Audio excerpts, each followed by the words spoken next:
Salvete omnes. We are continuing the read-along through the Nāvigātiō Sancti Brendani Abbatis, the Voyage of St. Brendan the Abbot, and we are on chapter 11, the Paradise of Birds. So they just got done with their little incident on the back of Jasconius, which was this giant fish that they thought was an island, but then it swam away from them. And now they're coming to the Paradise of Birds, which is a very theologically fascinating passage. It's also somewhat long. It's around 7 pages long. So I'm going to try to read along at a pretty fast clip here so that you're, not here for an hour. So cum matin navigasint iuxta ilam insulam ubi erant per triduum antua. So having had sailed next to that island where they were for 3 days before, et veniscent ad summitatum Irius, and having come to the summit of that one against the west, viderunt Ialium insulam, they saw another island, prope sibi iunctam, close joined to them, interveniente freto non magno. So, there's a straight or a narrow, not large, between the two. So they're looking for this other island. They find, it's kind of right next to the island joined to it. There's just this little strait running between them. And this other island is Herbosum Valde et Nemorosum. So it's very herby and it's very wooded. Plenumque floribus, and full with flowers. Quae perunt quaerere portum per circuitum insulae. They began to seek a harbor through the circuit of the island. And this means like they're going around the island looking for a harbor. Further, navigantibus poro meridianum plagam justum insulae.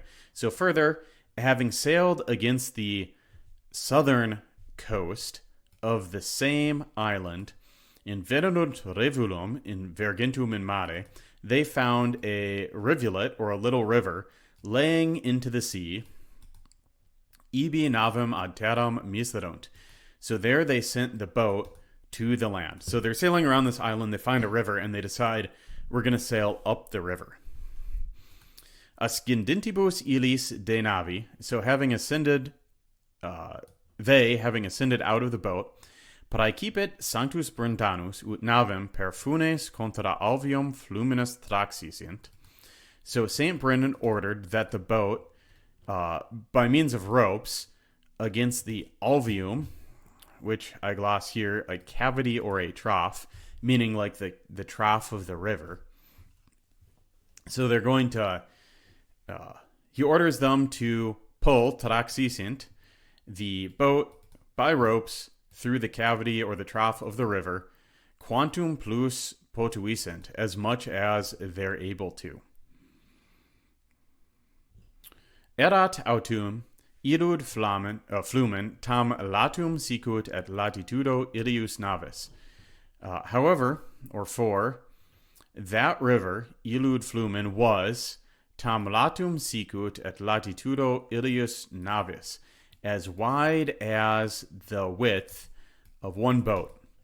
So we've seen this theme a couple times, like when St. Brendan fixes the tent, sets up the tent in which they make their boat, there's only space for one boat to fit in.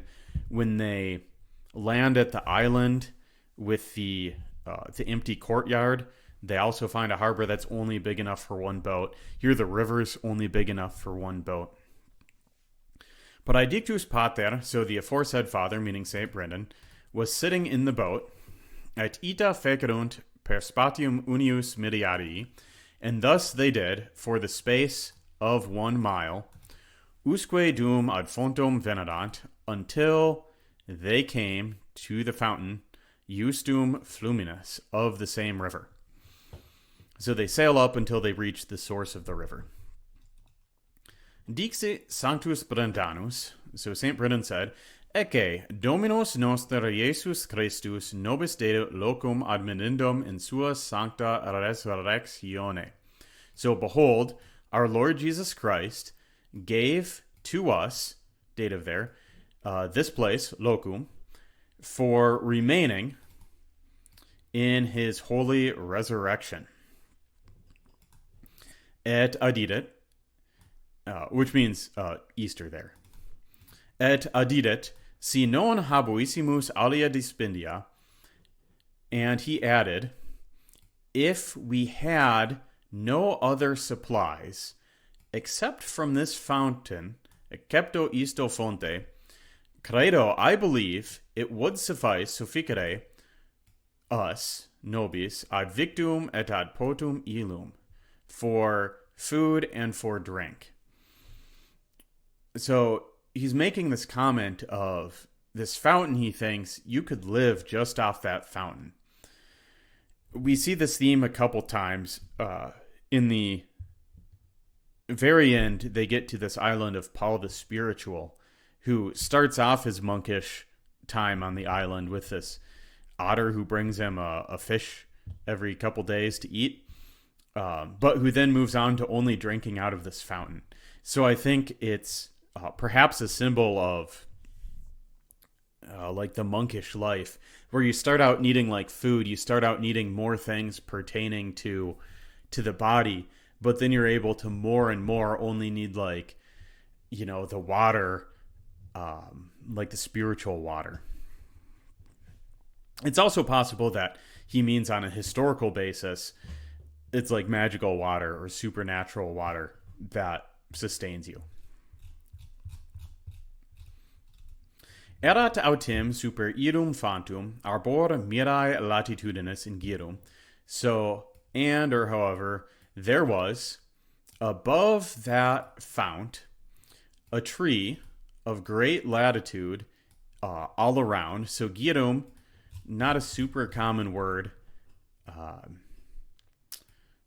Gloss it here, circle, ring, circuit, course. So it's kind of all around the tree. It's of great size. Perhaps you could translate that as a great circumference. Non nimis altitudinis, so not too high, or not of too great a height. Coperta avibus candissimus, so covered with very white birds.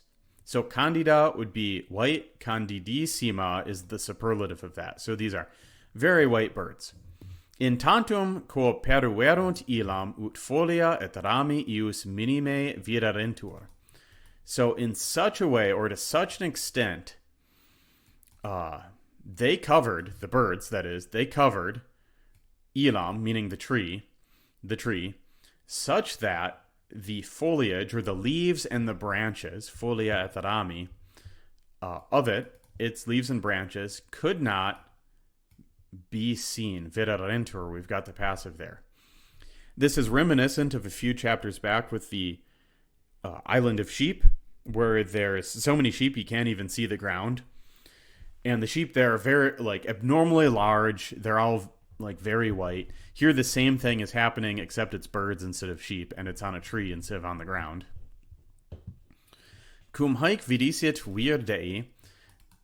So having seen these things, or the man of God, having seen these things, vir Dei there is Brendan, by the way, he began to think, or to cogitate, if you like the fancy English derivative of that, he began to think to himself, or inside himself, inter se, et tractare quidnam esset, and to try, or to think, or to test what it might be.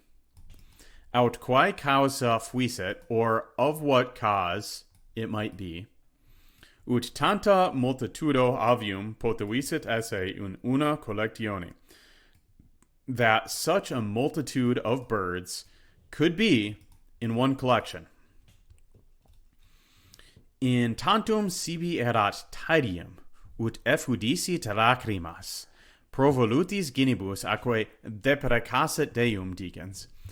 In such was it to him, or it was such tedium to him, that he cried tears, and he, fell on his knees, and he was praying to God, saying, so he's thinking about this really hard, and he starts to cry and cry out to God about it.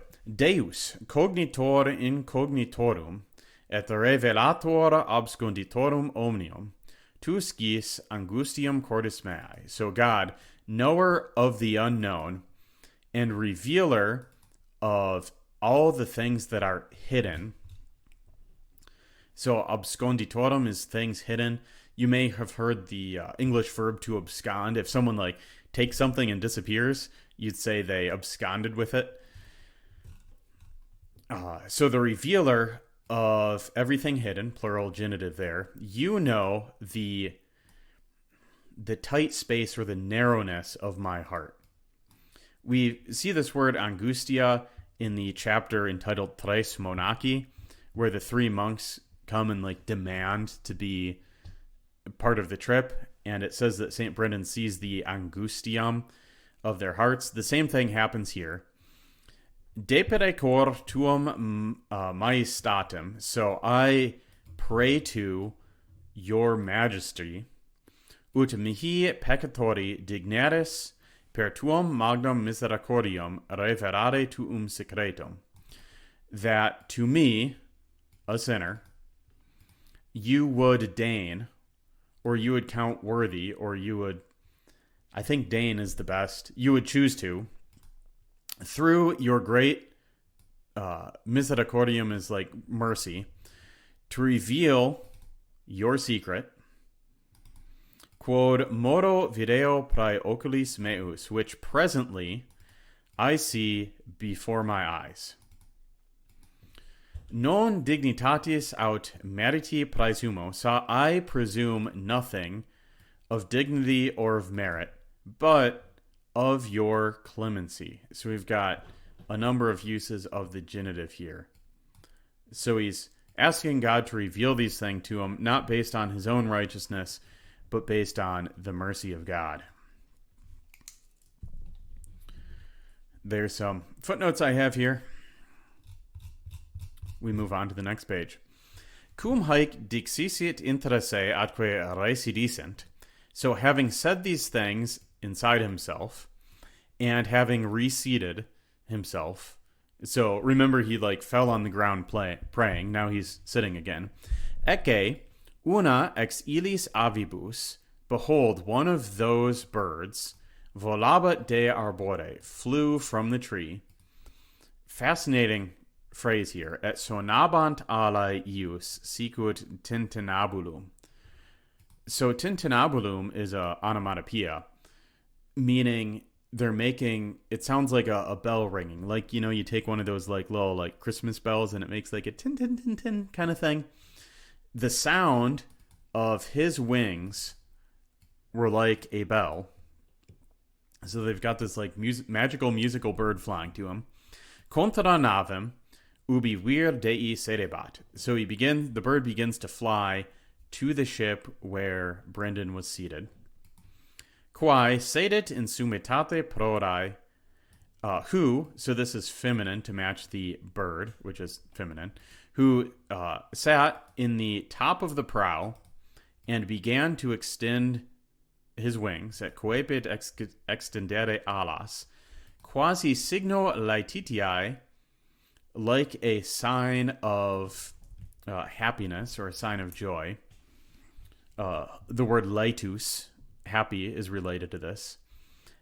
Et he began, coepit, aspicere, to look, with a placid face, placido vultu, or a placid expression, at the Holy Father. Statimque agnovit vir Dei, so, and immediately, statimque, the man of God knew that quia Deus recordorus esset de precationem ius, that God had remembered his prayer.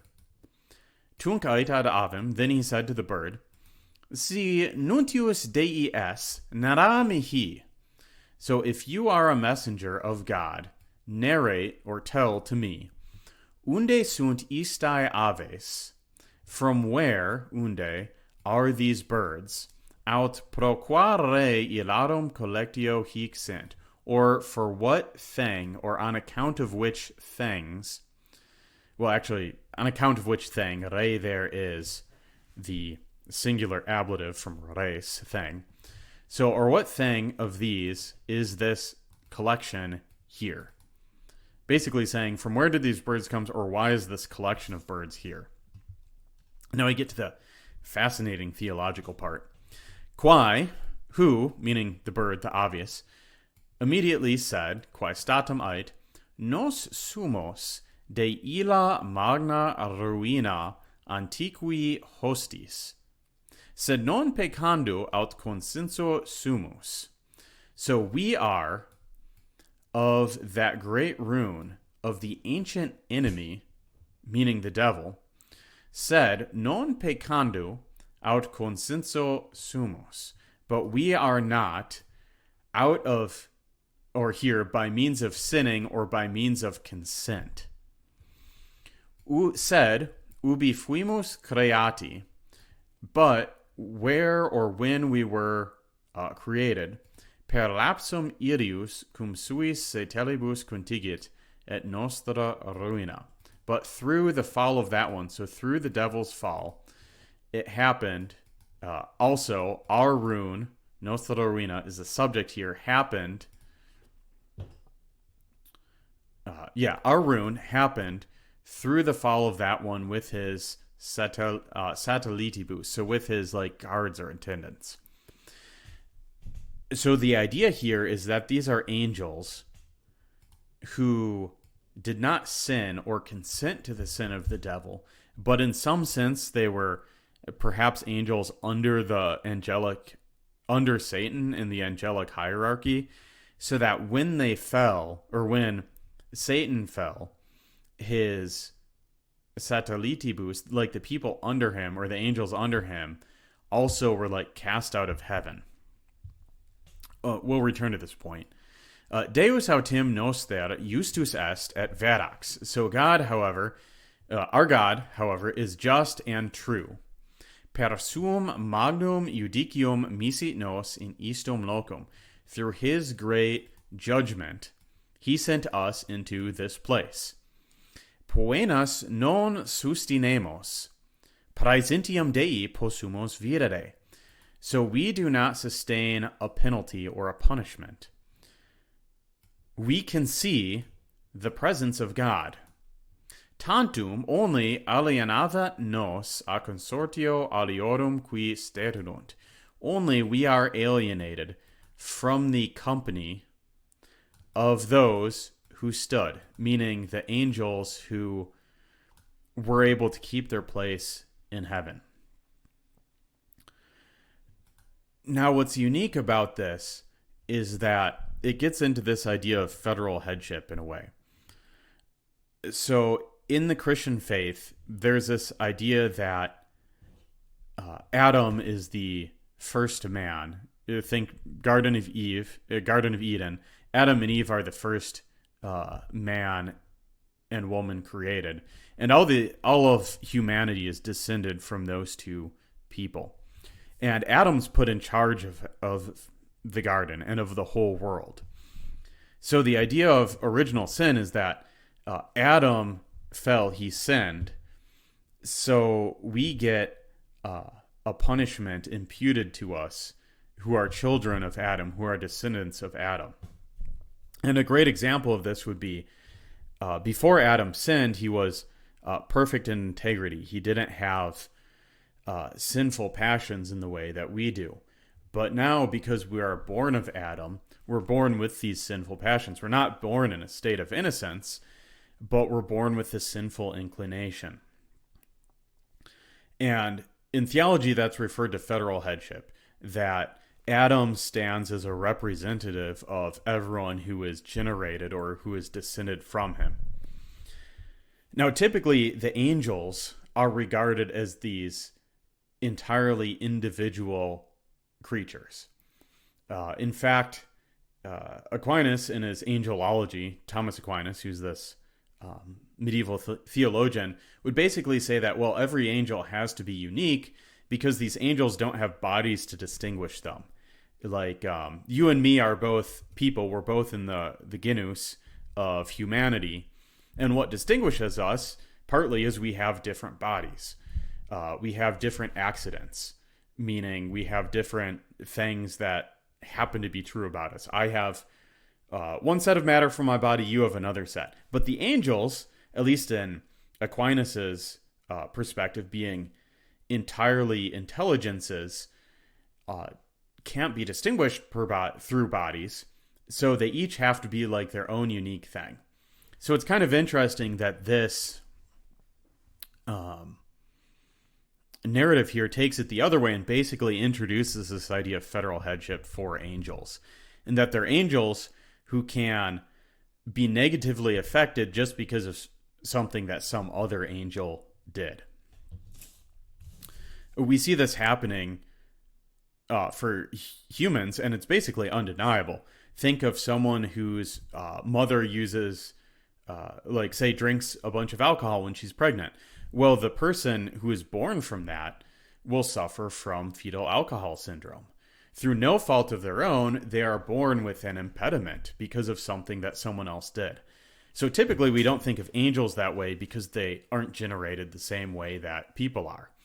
Angels don't have angel babies. Instead, they're all immediately created by God. So kind of fascinating. This is the only place I've ever seen this idea of angels having an idea of headship. Alrighty, so that's the theology lecture. Moving on here. Vagamur per diversas partes aeres et firmamenti et terrarum. So we wander through diverse parts of the air and of the firmament and of the earth. So what firmamenti here is, it's basically part of the heavens.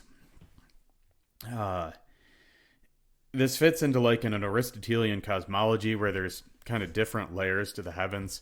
We won't get into that, but that's what that means. Sicut alii spiritus qui mittuntur. So just like the other spirits, this is plural nominative, other spirits which are sent, said, in sanctis diebus atque dominicis accipimus corpora talia quae tu vides. So often spirits are portrayed as traveling through the air. And like in the New Testament, there's one phrase where I think it's the Apostle Paul refers to the devil as the prince of the power of the air, with this idea that these kind of airy spirits are, maybe flying up above us. So they're saying, we do that just like the other things, but on holy days and on Sundays, so on like feast days and on Sundays, we accept bodies like those which you see at comoramur hic, and we dwell here, and laudamusque nostrum creatorum, and we praise our Creator. Tu autem cum tuis fratribus habes unum anum in tuo itinere. So you, however, with your brothers, have 1 year in your trip, ad hoc restant 6, and still 6 remain. Ubi hodie celebraste Paschi, so where today you celebrated Easter, ibi omni anno celebrabis, there you will celebrate every year. Et postea in vinies quae posuisti in corde tuo, and afterwards you will find that which you placed in your heart. It est terram re promissionis sanctorum, which is the promised land of the saints. So cum haec dixit. So having said these things, levavit se de prora illa avis, et coepit volare ad alias. So he raised himself from the prow, and it's saying it's the bird that does it, subject to the sentence. The bird raised himself up from the prow and began to fly to the others, meaning to the other birds. Now, final theological point here. In the Old Testament, God sets out the stars as markings for times and seasons and years. And he also gives the Israelites specific feast days laid out for them. In the New Testament, we don't see a similar giving of like new feast days. For example, there's no Bible verse saying when we should celebrate Christmas or when we should celebrate Easter. And there's a school of thought that says that, well, man is to judge angels. So in the Old Testament, we were under a tutor, as the Apostle Paul said. So God like set these things out of like, here's your calendar. Whereas, according to the school of thought, now, post-incarnation of Christ, after Christ came to earth, now he's given his church, the believers in him, the duty to come up with the holy calendar. And what we see here in this story is this calendar isn't just something that people are doing, but like the whole world operates according to this calendar. The spirits here have a special place that they dwell on feast days and on Sundays. Later on, we'll see that Judas gets feast days and Sundays off from being in hell to sit on a rock in the Atlantic. So it's this kind of interesting idea that the church calendar is kind of the timetable on which the universe operates. We continue. Cum autem vespertina ore apropinquasit. So with, however, the evening hour having approached, coeperunt omnes quae in arbore erant. So all which were in the tree began to sing, quasi una voce, like one voice, percutientes latera suo atque dicentes, so hitting their sides, which might seem like a weird detail until you remember how when the one bird flew to St. Brendan, it sounded like a bell. So like these are the birds with magical musical wings. So they're singing, they're hitting their sides, presumably to make like a ringing noise. And they start to sing some psalms here. Te decet hymnus Deus in Sion. So, God, a hymn befits you, God in Zion. Et tibi ereditur votum in Jerusalem. And to you a vow is returned in Jerusalem. This is Psalm 64 in the Vulgate. Et semper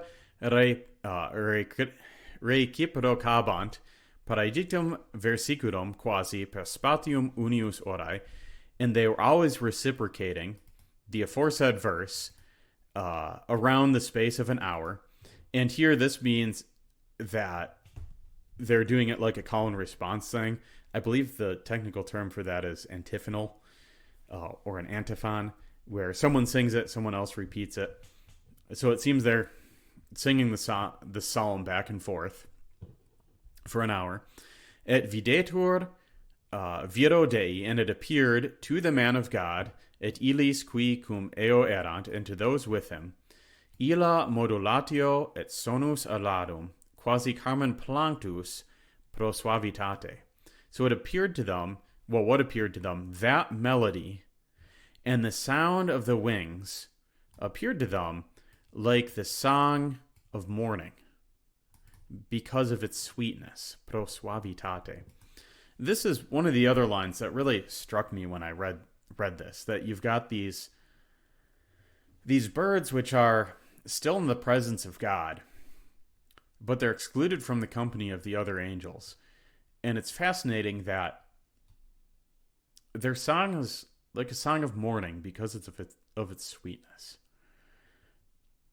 And I'm not quite sure what that means, but it's a striking turn of phrase for the author to use. We go on. Tunc Sanctus Brendanus ait fratribus suis. Then St. Brendan said to his brothers, Reificite corpora vestra, so refresh your bodies by eating. Quia hodie anima nostra divina refectione satiati sunt. Because today our spirits have been satisfied. So this is past passive participle plus sunt, by the divine refection or the divine dining. this idea of they've been in the presence of the angels singing psalms, so their spirits are refreshed. So he's saying, well, go eat dinner so your body can be refreshed as well. Finita iam cena, quae perunt opus Dei per agere. So having now finished dinner, they began to carry out per agere, the work of God. So I'm guessing this is like the Mass or a Eucharist, which is interesting to think of here because the monks are in the island and they're in the presence of these angels who, in the form of birds, who are doing a religious ceremony. They're singing a psalm all night and they've got these, musical wings. But also, the monks are doing a religious rite that the birds are the audience to. The monks are not just singing, they're, feasting on the flesh and blood of God, and the birds are there witnessing them do it. His omnibus finitis, so having all these things having been finished, the man of God and those who were with him dederunt corporibus quietum usque ad tertium vigilium noctum. So they gave their bodies to quiet until the third watch of the night. So they rest. E vigilans vero via Dei coepet scuscitare fratere suos ad vigilias noctis sanctae. But waking up, participle there in the nominative to match the man of God. So Brendan here began to wake up the brothers to the vigils of the Holy Night, incipiens idum versiculum, beginning with this verse, Domine labia mea aperies, so Lord, open my lips, or open my mouth, which is Vulgate Psalm 50. And if you're unfamiliar, the Vulgate is the Latin translation made by St. Jerome. It's called the Vulgate because Latin was the common tongue at the time, or the vulgar tongue. And the numbering for psalms is slightly different depending on whether you're using the Vulgate or a modern translation. So that's why I specify it's the Vulgate Psalm. Finita iam sententia sancti viri. So having finished, the sentence having been finished of the holy man, omnes avis alis et ore resonabant dicentes. So all of the birds were resounding with their wings and their mouth, ablative there, saying, Laudate Dominum, praise God, omnes angeli ius, all his angels. Laudate eum omnes virtutes ius, praise him, all of his virtues. It seems in this context that virtues refers to a specific spot in the hierarchy of angels. Similiter et ad vesperas per spatium orae semper cantabat. Similarly, nice adverb there. A little tip off for the adverb ends with iter. So similarly, and to the evening, per spat. Well, I'd argue vesperas in this context means to the morning hours. Per spatium orae semper cantabat. Through the space of an hour, they were always singing.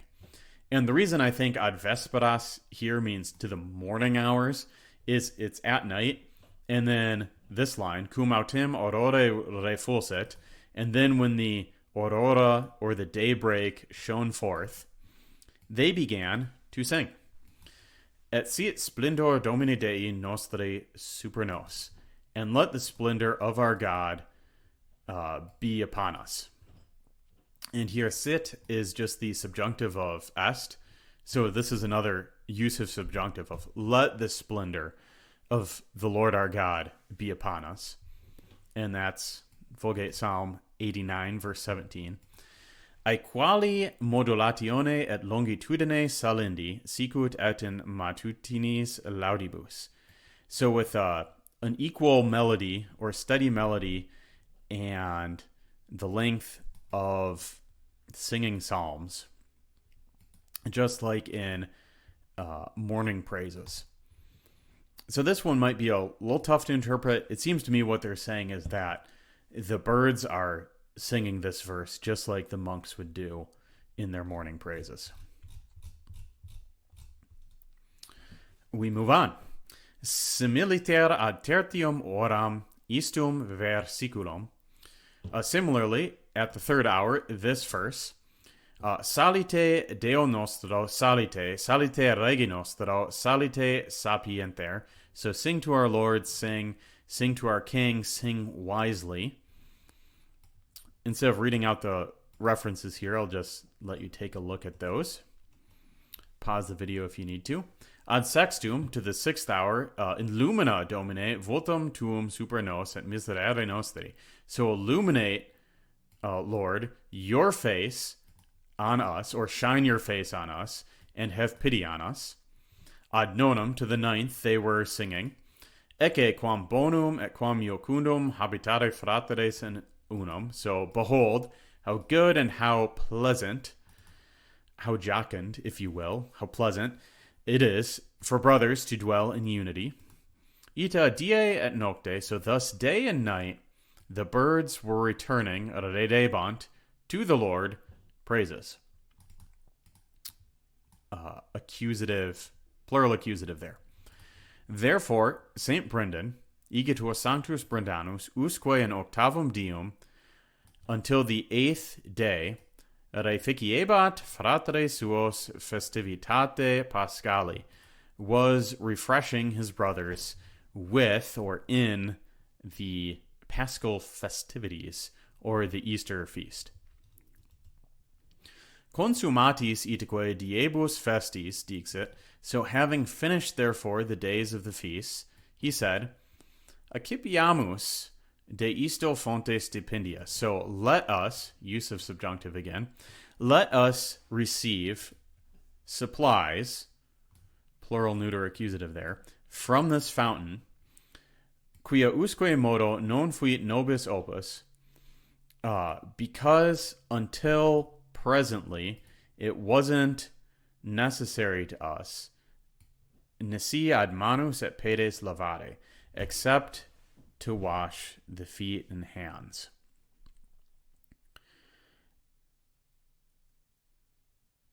So you could interpret nobis there in a couple ways. You could say this wasn't work to us, except to wash their feet and hands, meaning they didn't have to do the work of taking supplies out of the fountain because the fountain was there. Necessity probably makes more sense with this idea that the fountain wasn't necessary except for washing their hands and feet, perhaps because they were receiving all their nourishment from being in the presence of these birds and singing psalms all the time. His dictis, so these things having been said, Ecce paradictus ver, behold the aforesaid man, cum quo ante affuerum triduanum ante Pascha, with whom they were previously 3 days before Easter, qui distribuit illis anemonia Paschalia, who distributed to them supplies, like Paschal supplies, meaning the things they need to celebrate Easter. Venet ad illos cum sua navi plena victu et potu. He came to them with his ship full of food and water. Ablatisque omnibus de navi coram sancto patre, and having taken up everything into the boat before the Holy Father, locutus est ad illos, idem vir dicens. So the same man spoke, and remember loquor's deponent, so the only way to put it in the past tense or the perfect tense is to use this locutus est construction. So the same man spoke to them, saying, Viri fratres, brother men, hic habetis sufficienter usque ad diem sanctum Pentecostem. So here you have sufficiently until the day of Holy Pentecost. So Pentecost is 50 days after Easter Sunday. Et nolite bibere de hoc fonte, and do not drink of this fountain, fortis namque est ad bibendum, for it is strong for drinking. Meaning, drinking the water will probably do something to them. And here's what he says. Dicam vobis naturam ilius. I will say, dicam, to you the nature of this. Quis bibet ex eo. So whoever drinks out of it, statum iruit super eum sopor. So suddenly a sopor, or a slumber, will rush upon him. Et non evigilat usque dum complintor viginti quatuor orae. And he will not wake until 24 hours have been completed. So you drink of you drink of the fountain here, and it will cause you to sleep for a full day. There's a later chapter where they run into a well that they drink from that does this, and some fall asleep for a full 3 days because they drank 3 cups of water from the fountain. So here we get more water with interesting properties, which is something to ponder. We move on. Dum manet foras de fonte. So while it remains outside of the fountain, habet saporum aquae et naturam. It has the flavor and nature of water. This one's a little mysterious. So it kind of seems like if you drink directly from the fountain, you fall asleep. But if you take it away from the fountain, it has the flavor and nature of water. And I don't want to read too much into this. It's almost like a transubstantiation thing going on, where it looks like water, but it has a different substance in one place, but then they remove it from its context, and then it has the nature of water. That's probably trying to see too far into this text, though. Accepta benedictione sancti patris. So having accepted a benediction of this Holy Father, reversus est, he returned into his place. Sanctus Brendanus mansit in iodum loco, usque in octavos Pentecostin. So St. Brendan remained in the same place until the octaves of Pentecost, so he stays till Pentecost. Ilorum erat refocilatio avium cantus. So refocilatio is glossed as refreshment here in the glossary, which is on the facing page.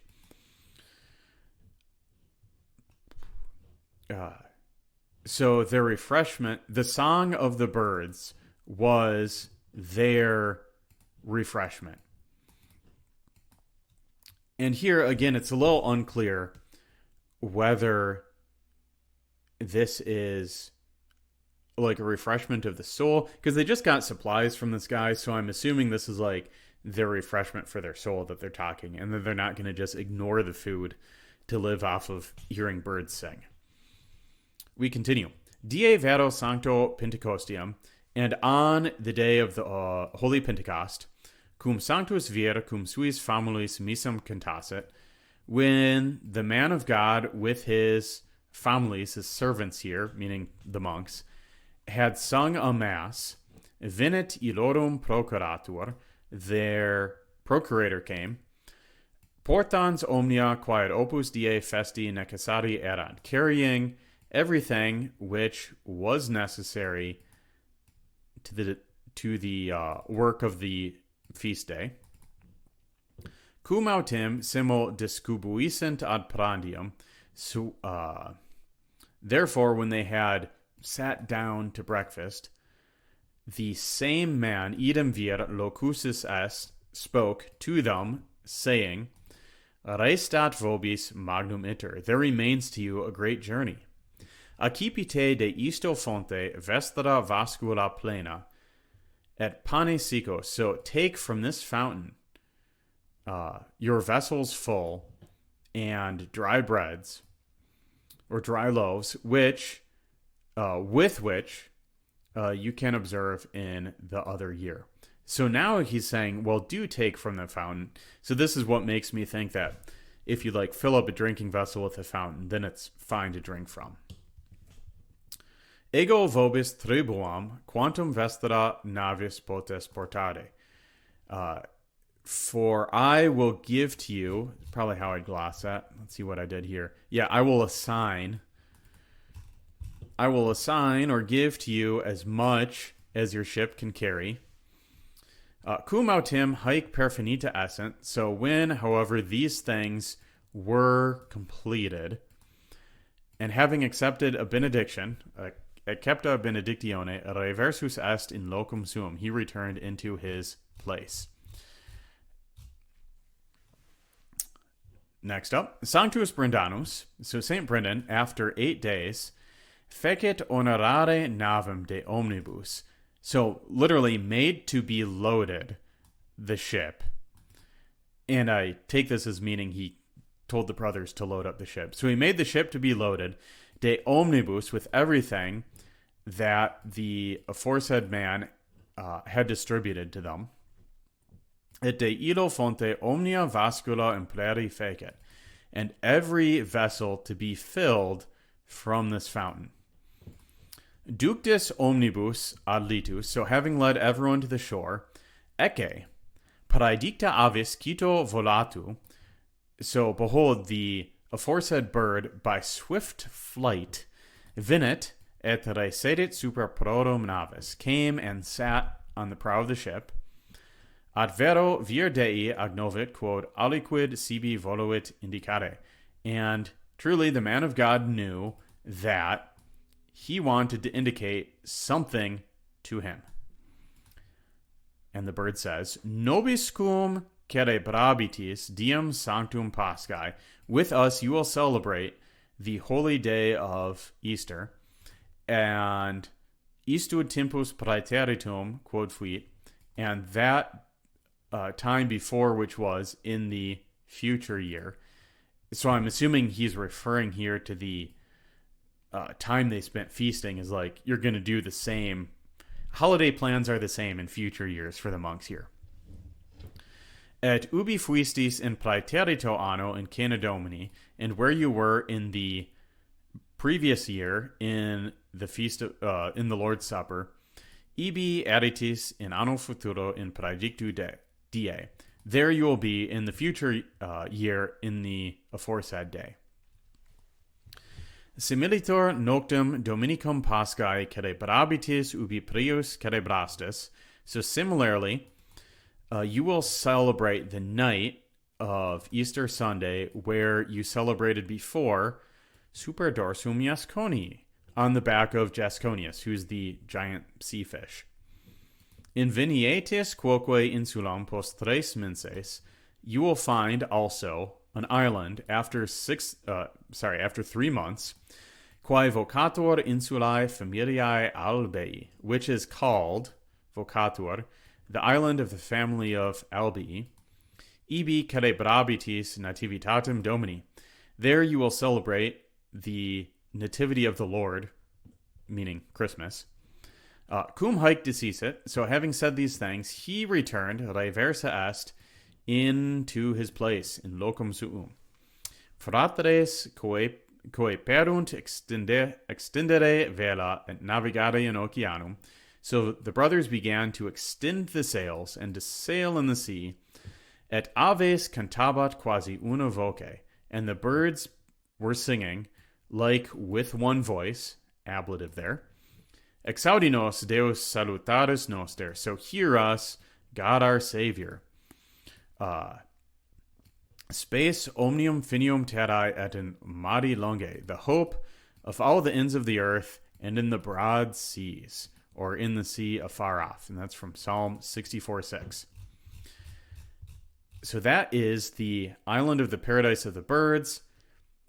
They meet these birds with a fascinating backstory. They're actually angels. They get all their holiday plans worked out for the future years. And in the next chapter, they'll come to the island where they celebrate Christmas.